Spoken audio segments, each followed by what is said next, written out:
natuto pa siya. Ngayon, sasabihin niya sa akin, pa, may gagawin ba tayo? Basta na yung payat, masipag, no?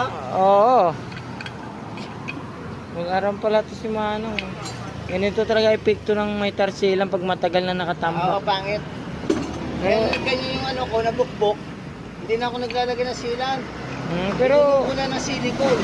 oh, Ano silicone to? silicone mismo. Silicone mismo sa salamin.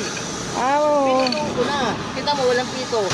Okay, wala na palang plat-plat yan. Wala na plat.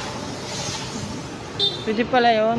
Hindi mabigat yan. Ano mabigat motor naman yan.